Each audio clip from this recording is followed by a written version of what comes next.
Prendre la communion, c'est risqué. C'est quoi ce jugement? Je ne comprends pas. C'est ce que nous allons voir. Reste avec moi. Capsule enseignement numéro 4. Alors bonjour à toi qui me suis dans cette série de capsules ou bonjour à toi qui me rejoint en cours de route. Nous l'avons vu dans la capsule précédente que la tristesse ne fait pas partie de la prise de la communion. Elle n'a pas été instituée pour être un moment d'obéissance à un rituel à Dieu ou à un examen au cours duquel les personnes présentes peuvent être frappées par le Très-Haut si elles ne sont pas parfaites. Avant d'aller plus loin, il est nécessaire de savoir que tu dois être passé par la nouvelle naissance pour prendre la communion, c'est-à-dire que Jésus doit être devenu ton sauveur personnel. Si ce n'est pas le cas, et que tu es en train de me regarder, et que tu as ce désir vraiment que Jésus devienne ton sauveur, alors n'hésite pas, c'est le bon moment pour lui ouvrir grand ton cœur et l'accepter comme tel.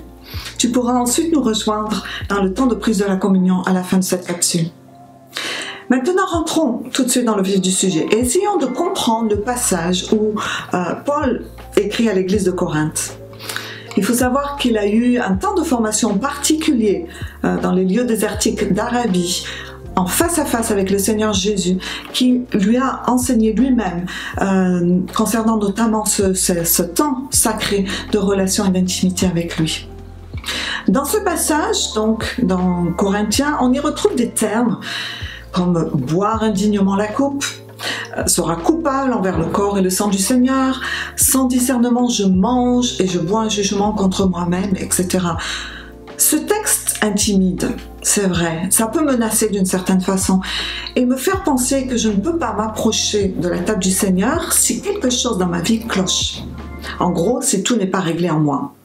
Faux. C'est pas ce que cela veut dire. Nous avons déjà parlé de ce que la nouvelle naissance a redonné totalement vie à ma partie esprit et que c'est tout ce qui compte pour Dieu qui me voit alors à travers le sang de son Fils Jésus. Pour le reste, il me dit « Viens prendre ma force à l'étape de la communion. Je sais que tu n'es pas parfait et je vais t'aider. Si tu me laisses t'aider, mon sang, tout comme le sang dans ton corps, détient une puissance purifiante pour éliminer les éléments toxiques, pour te nettoyer aussi de tout ce qui n'est pas propre. C'est comme un remède pour ton corps et ton âme. Tu te bats avec des problèmes récurrents? Bois cet élément de mon sang et régulièrement prends la communion. Il te régénérera. Le péché en toi va non seulement être détruit, mais en plus mon sang va te nourrir de ma volonté et ton attitude va changer. Alors pour comprendre ce texte, je vous propose une retranscription qui a été faite par un pasteur et qui a respecté complètement et totalement le sens du langage original. Et ça dit ceci. Quiconque mange ce pain ou boit cette coupe de manière irrévérencieuse en n'y prêtant pas une réelle intention, comme si cela n'avait aucune importance, fait quelque chose de semblable à ce que les gens indifférents et insensibles firent lorsque Jésus offrit le sacrifice de son corps et de son sang au calvaire. Mais chaque personne devrait venir à cette table avec sincérité et ouverture de cœur, en considérant avec attention ce que signifie cet acte pour elle et pour sa marche avec Dieu. Elle devrait manger le pain et boire la coupe en désirant la plénitude de ce que le Père Céleste lui offre. Si elle n'agit pas ainsi, elle se juge elle-même et se condamne à une vie privée de la provision divine. Elle choisit de ne pas s'ouvrir à la puissance et aux ressources provenant du corps du Seigneur, ne leur permettant pas alors d'exercer leur dimension prophétique avec précision. Cette attitude conduit de nombreuses personnes à devenir aussi faibles que celles qui ont un corps sans force, sans vitalité. Elles empêchent la vie de la rivière de Dieu de couler en elles. Et elles sont comme une branche sèche ou un champ inculte. Certaines même semblent profondément endormies et mènent une existence comateuse, étant ni vivante ni morte. Si à la table de la communion, nous permettons à Dieu de se mouvoir en nous et sur nous, nous serons épargnés de toutes ces limitations. Lorsque nous l'autorisons à exercer ce privilège, le Père Céleste nous traite comme ses fils bien-aimés. Il nous donne ce dont nous avons besoin en nous corrigeant, en nous ajustant ou en nous accordant de nouvelles provisions. C'est véritablement ce qui nous distingue du sort de ce monde qui ne marche pas dans l'amour et la puissance de Dieu. Waouh! Quelle différence une traduction peut-elle faire, n'est-ce pas? Ce texte ne contient plus ces propos cassants et coupants, mais pour autant met bien à l'évidence notre responsabilité de croire dans ce que nous venons manger à la table, notre attitude personnelle, et nous place sous l'action directe de Dieu. En d'autres mots, dans le cas où je prends la communion sans y croire, de manière rituelle, pour me débarrasser d'un acte religieux, plutôt que comme un temps de relation personnelle, je ne suis plus couverte par le sang de Jésus et par la grâce. Et c'est ce qui me met sous la coupe directe de mon ennemi.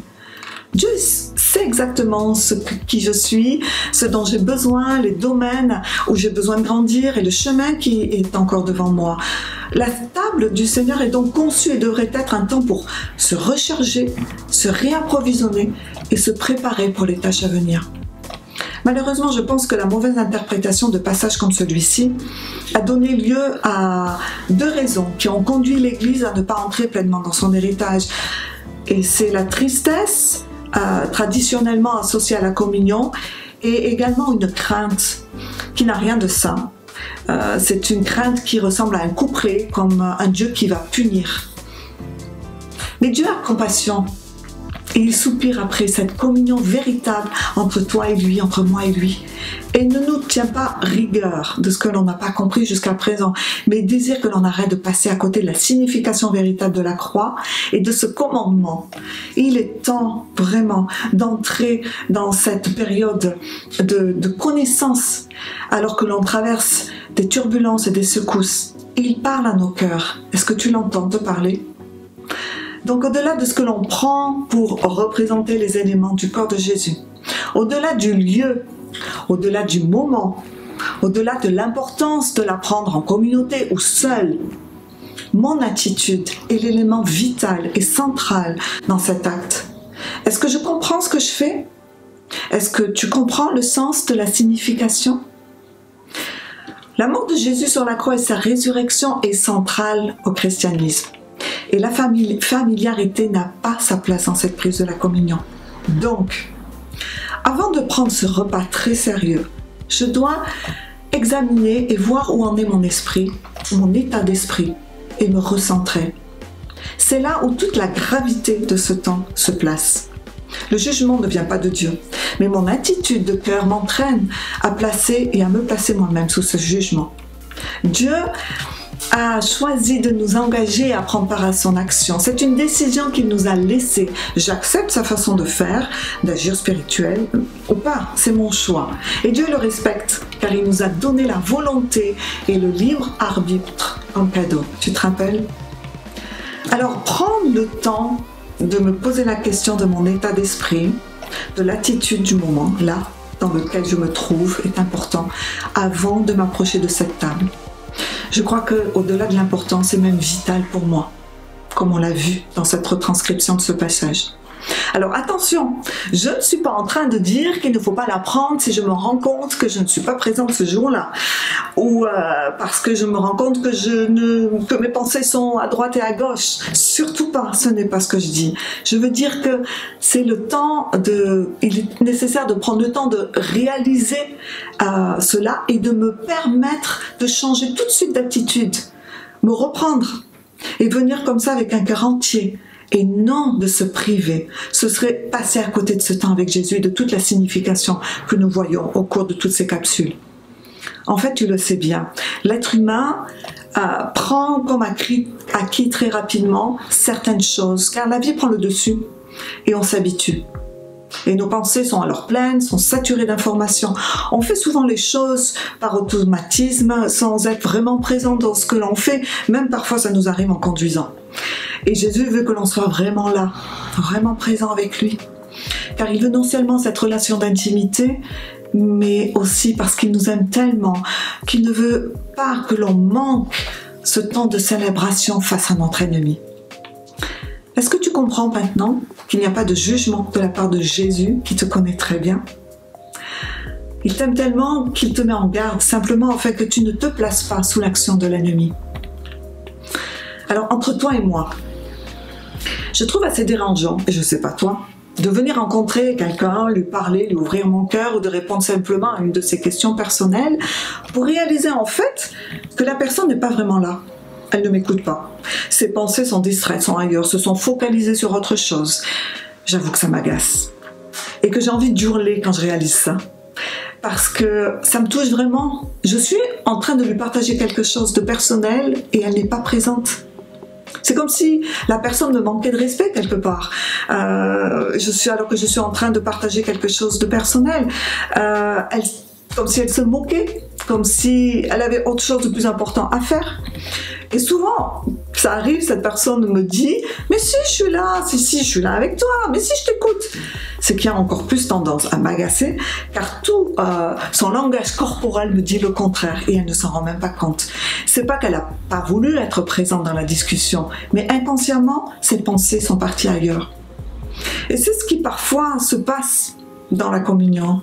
Nos pensées sont là, sans être vraiment là. On le fait sérieusement, mais sans pour autant être au centre de la signification réelle et de la puissance qui est là. Notre attitude, souvent sans le vouloir, parfois on devient irrespectueuse face à Jésus qui est présent, qui est là, qui veut nous rencontrer, qui veut nous parler et veut nous voir prendre tout le bienfait de la croix. En fait, il est l'hôte de ce repas. Tu te rappelles? Est-ce que j'honore ce sacrifice ou est-ce que je le déshonore par un état d'esprit en désinvolte, volontaire ou pas, conscient ou pas? C'est là la question. Dans ce cas, je suis comme ceux qui n'ont pas pris au sérieux et qui lui ont craché au visage. Ouch, ça fait mal de réaliser ça.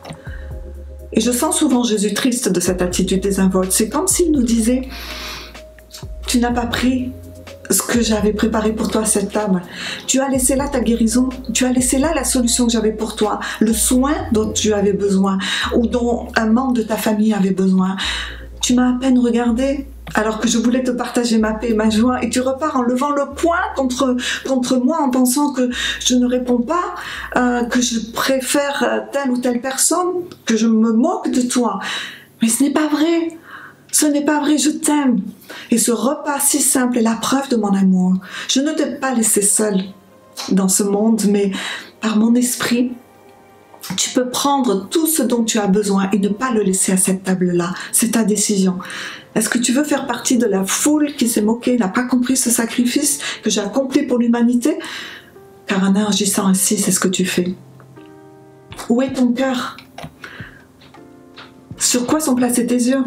En quoi tu crois? Je veux t'aider dans ce choix de me croire, même si c'est plusieurs fois par jour que tu dois le faire, en tout cas au départ. Viens à ma table dans une admiration révérencieuse, avec cet état de cœur sincère, alors même peut-être que la signification te dépasse encore. Et si tu réalises que tes pensées sont préoccupées par des millions de choses, au lieu de te priver et de repartir en ne te sentant pas indigne, prends 5 minutes, recentre-toi et demande-moi de t'aider. Je vais le faire, car je suis là pour ça. Car si tu prends la communion comme si tu prends n'importe quoi, quel autre repas, alors sans être présent, tu risques de subir de sérieuses conséquences, ce que je ne veux pas pour toi. Alors pas de panique. Pas de panique. Il faut du temps pour que les anciennes manières de voir la communion s'en aillent et soient remplacées par cette juste façon de prendre la communion. C'est un processus. Et même si on ne voit pas les effets immédiats, Jésus dit que nous avons tout à la table, que nous sommes co-héritiers avec Christ, et c'est la vérité. Alors, crois sans voir, et laisse ce temps d'intimité, de rencontre avec Jésus faire son effet au plus profond de toi. Nous sommes dans le monde spirituel. On ne peut pas analyser ce temps avec nos sens humains. Si tu ne ressens rien en quittant la communion, pas de panique, ce n'est pas grave. Et j'ai envie de te dire, c'est même normal. C'est un principe spirituel et non charnel. Ça se passe au niveau de la partie esprit de notre être. Et peu à peu, parce qu'on va le saturer, cette partie esprit, eh bien ça va prendre effet dans notre corps physique, dans le monde naturel. Car Dieu veut que je profite de tout ce qu'il a pour moi, là, maintenant, dans le monde naturel. Venir dans un état d'esprit qui croit dans la portée spirituelle de cet acte, qui va au-delà de la portée d'un acte humain, et la bonne attitude. Il nous a laissé son esprit, et cet acte où tout se trouve, c'est en fait un peu mon frigo spirituel. C'est mon cabinet médical, c'est mon thérapeute, c'est ma base de données nécessaire pour ma journée, c'est ma boîte à outils et à idées. C'est mon passe-partout pour rentrer et voir dans les mystères de Dieu. C'est ma clé pour ouvrir des portes fermées pour voir des situations changées par l'autorité qu'il m'a laissée. C'est un acte, mon acte prophétique pour jouer un rôle dans ce monde et sur quoi je n'ai humainement aucun contrôle.